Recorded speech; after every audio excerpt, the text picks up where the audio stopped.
भगवान शिव कहते हैं, विधि का विधान कभी नहीं बदला जा सकता है। मित्रों, एक बार देवर्षि नारद भगवान शिव के पास कैलाश में आते हैं और कहते हैं, हे प्रभु, आप ही आदि और अनंत हैं। आपकी ही आज्ञा से काल प्राणी को ग्रहण करता है। हे देवों के देवो महादेव, आप ही लीला विशारद है। हे प्रभु, मैं जानना चाहता हूँ कि क्या विधि के विधान अर्थात भाग्य का लिखा बदला जा सकता है। मित्रों, तब मंद मुस्कान के साथ भगवान शिव कहते हैं, हे देवर्षि नारद, आपने अत्यंत उपयुक्त प्रश्न किया है जिसमें सारे संसार का कल्याण छिपा है।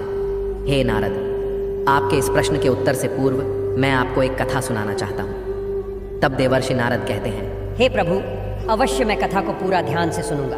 कृपा करें और आप इस कथा को कहें। मित्रों, तब भगवान शिव कहते हैं, हे नारद, तो ध्यान से सुनो। महाभारत महाकाव्य के लेखक महर्षि वेद व्यास को तो आप जानते ही होंगे। मैं आपको उन्हीं के जीवन का एक अनुभव सुनाता हूँ। महर्षि वेद व्यास, जिनका नाम कृष्ण द्विपायन है, उन्होंने ही बाल गणेश के हाथों से इस महाकाव्य की रचना की है और वह एक चिरंजीवी तथा स्वयं भगवान श्रीहरि के अवतार माने जाते हैं। हे नारद, एक समय की बात है, पांडवों के पश्चात उनके वंशज राजा जन्मेजय भारतवर्ष के राजा बन गए थे। वह अर्जुन पौत्र परीक्षित के पुत्र थे। फिर एक दिन जब महर्षि वेद व्यास उन्हें मिलने के लिए राजमहल में आए और वह दोनों राजमहल के उद्यान में एकांत में बैठकर कुछ चर्चा कर रहे थे, तभी राजन जन्मेजय के मन में अहंकारवश बातों ही बातों में जन्मेजय ने कुछ नाराजगी से वेदव्यास जी से कहा, हे गुरुवर्य, जहां आप स्वयं समर्थ थे, भगवान श्री कृष्ण, भीष्म पितामह, गुरु द्रोणाचार्य, कुलगुरु कृपाचार्य, धर्मराज युधिष्ठिर जैसे महान लोग उपस्थित थे, फिर भी आप महाभारत के युद्ध को होने से नहीं रोक पाए, जिससे देखते ही देखते अपार जनसंख्या, असंख्य हाथी घोड़े और कई प्रकार के अस्त्र शस्त्र की तथा अपार धन की भी हानि हो गई थी और इसके फल स्वरूप अंत में कुछ भी नहीं बच पाया। जो बाकी बचा तो वह केवल हर तरफ मृत जीवों के शव, परिजनों के मन में दुख और क्लेश। हे पितामह, यदि मैं उस समय रहा होता तो मैं अपने पुरुषार्थ, वीरता और तीक्ष्ण बुद्धि से इस महाविनाश को होने से बचा लेता तथा हमारे सारे परिजनों को भी बचा लेता। चाहे फिर उसके लिए हर संभव प्रयास करना पड़ता तो मैं वह अवश्य ही करता। अहंकार से भरे हुए राजन जन्मेजय के ऐसे वचनों को सुनकर भी व्यास जी शांत रहे। उन्होंने कहा कि हे पुत्र, तुम अपने पूर्वजों की क्षमता पर शंका न करो। यह सब तो विधि द्वारा निश्चित था, जो कभी नहीं बदला जा सकता था। यदि ऐसा हो सकता तो केवल श्री कृष्ण में ही इतनी सामर्थ्यता थी कि वे युद्ध को रोक सकते थे या फिर एक क्षण में समाप्त कर सकते थे। लेकिन राजा जन्मेजय अपनी बात पर अड़े रहे और बोले, हे पितामह, मैं इस सिद्धांत को नहीं मानता, क्योंकि योग्य प्रयास करने से होनी से बचा जा सकता है। आप तो भविष्य वक्ता है, तो मेरे जीवन की होने वाली किसी होनी को बताइए, मैं उसे रोककर प्रमाणित कर दूंगा कि विधि का विधान निश्चित नहीं होता। मित्रों, भगवान शिव कहते हैं, हे देवर्षि नारद। तब मंद मुस्कान के साथ व्यास जी ने कहा कि हे पुत्र, स्वयं ईश्वर भी विधि के विधान को नहीं बदल सकते हैं, तो मनुष्य की हैसियत ही क्या है। लेकिन जन्मेजय के अहंकार से भरे हाव भावों को देखकर आगे व्यास जी कहते हैं, हे वत्स, यदि तुम यही चाहते हो तो ध्यान से सुनो। विधि का विधान और नियति का खेल मनुष्य के हर संभव प्रयास को विफल करता है और जो भाग्य में लिखा होता है वही घटित होता है। हे पुत्र, आज से कुछ वर्षों के बाद तू काले घोड़े पर बैठकर शिकार करने जाएगा। दक्षिण दिशा में समुद्र तट पर पहुंचेगा और वहां तुम्हें एक सुंदर स्त्री मिलेगी। उसे तू अपने महलों में लाएगा और कुछ समय के पश्चात तू उससे विवाह करेगा। मैं तुम्हें मना करूंगा कि ये सब मत करना, फिर भी तुम यही सब करोगे। इसके बाद उस स्त्री के कहने पर तुम एक यज्ञ करोगे। हे पुत्र, मैं तुमको आज ही चेतावनी दे रहा हूं कि उस भविष्य में होने वाले यज्ञ को तुम वृद्ध ब्राह्मणों से ही कराना, लेकिन वह यज्ञ तुम युवा ब्राह्मणों से कराओगे। मित्रों, राजन जन्मेजय ने खिलखिलाकर हंसते हुए व्यास जी की बात काटते हुए कहा, हे पितामह, अगर ऐसा होगा तो मैं आज के बाद कभी भी काले घोड़े पर ही नहीं बैठूंगा और ना ही कोई काला घोड़ा मेरे अस्तबल में रहेगा। तो ये सब घटनाएं घटित ही नहीं होगी ना, जब मेरे पास कोई काला घोड़ा होगा। तब मंद मुस्कान के साथ व्यास जी ने कहा कि हे वत्स, ये सब कुछ होकर ही रहेगा और अभी आगे की सुनो। उस यज्ञ में एक ऐसी घटना घटित होगी कि तुम उस स्त्री के कहने पर उन युवा ब्राह्मणों को प्राण दंड दोगे और जिससे तुम्हें ब्रह्म हत्या का पाप लगेगा। इसी ब्रह्म हत्या के पाप के कारण तुम्हें कुष्ठ रोग होगा और वही तुम्हारी मृत्यु का कारण बनेगा।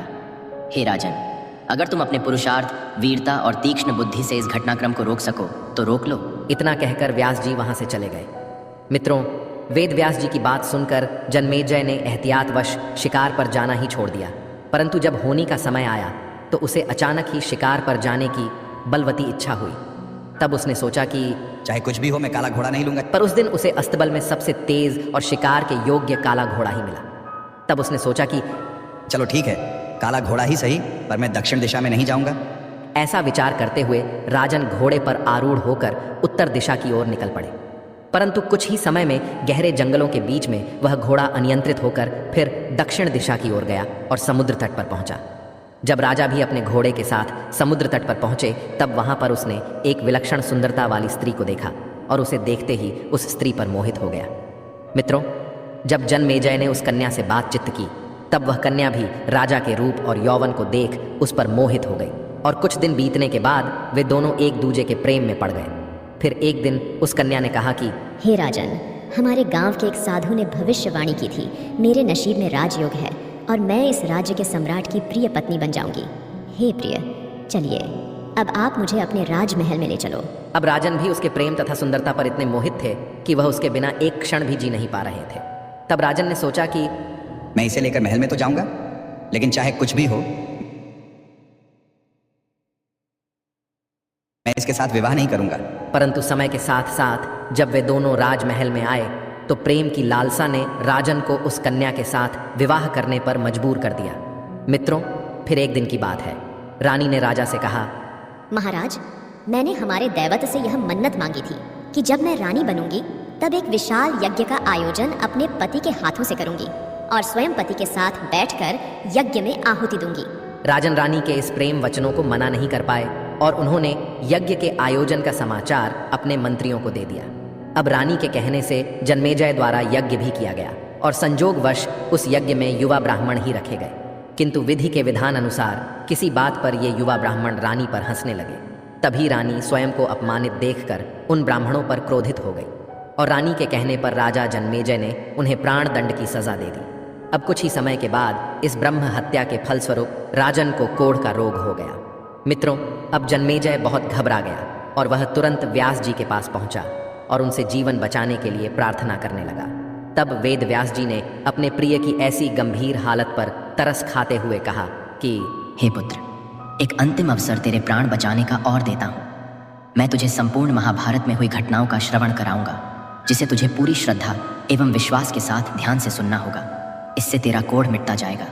परंतु यदि किसी भी प्रसंग पर तूने अविश्वास किया तो मैं महाभारत का प्रसंग वहीं रोक दूंगा और फिर मैं भी तेरा जीवन नहीं बचा पाऊंगा।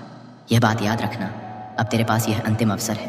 अब तक जन्मेजय को व्यास जी की बातों पर पूरा विश्वास हो चुका था, इसलिए वह पूरी श्रद्धा और विश्वास से कथा श्रवण करने लगा। मित्रों, भगवान शिव कहते हैं, हे देवर्षि नारद, व्यास जी ने कथा को आरंभ किया और कथा को सुनाते गए। जब महाबली भीम के बल के एक एक कर अनोखे प्रसंग सुनाते गए तभी व्यास जी ने कहा, हे पुत्र, भीमसेन इतने बलशाली थे कि एक बार उन्होंने कई हाथियों को सूंडों से पकड़कर उन्हें अंतरिक्ष में उछाला और तब से वे हाथी आज भी अंतरिक्ष में घूम रहे हैं। यह प्रसंग सुनकर जन्मेजय अपने आप को रोक नहीं पाया। खिलखिलाकर हंसते हुए बोल उठा कि ये कैसे संभव हो सकता है? मैं ये बात नहीं मानता हूँ। किसी भी मनुष्य के लिए यह संभव ही नहीं हो सकता।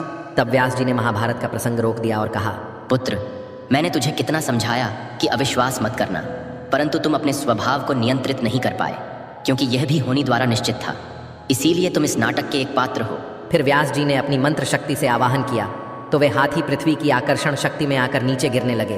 तब व्यास जी ने कहा, हे वत्स, ये देखो, मेरी बातों का प्रमाण जो आसमान से नीचे उतर रहे हाथी हैं। मित्रों, भगवान शिव कहते हैं, हे देवर्षि नारद, अब जितनी मात्रा में जन्मेजय ने श्रद्धा और विश्वास से कथा श्रवण किया उतनी मात्रा में वह उस कुष्ठ रोग से मुक्त हुआ, परंतु एक बिंदु रह गया और वहीं उसकी मृत्यु का कारण बना। मित्रों, भगवान शिव कहते हैं, हे नारद, इस प्रकार से मनुष्य चाहे कितने ही प्रयास कर ले, लेकिन वह विधि के विधान को नहीं बदल सकता है। जो होना है वह बस होकर रहता है। हे नारद, अब मैंने आपके प्रश्न का उत्तर दे दिया है। पहले बनती है तकदीरें और फिर बनते हैं शरीर। कर्म हमारे हाथ में है, लेकिन उसका फल हमारे हाथों में नहीं है। तब देवर्षि नारद कहते हैं, धन्य है प्रभु आप, आपकी लीलाएं। तो प्रिय मित्रों, गीता के 11वें अध्याय के तय 30वें श्लोक में श्री कृष्ण अर्जुन से कहते हैं, उठ खड़ा हो और अपने कार्य द्वारा यश प्राप्त कर। यह सब तो मेरे द्वारा पहले ही मारे जा चुके हैं। तू तो केवल निमित्त बना है, होनी को टाला नहीं जा सकता, लेकिन नेक कर्म व ईश्वर नाम जाप से होने के प्रभाव को कम किया जा सकता है। अर्थात रोग आएंगे परंतु पीड़ा नहीं होगी।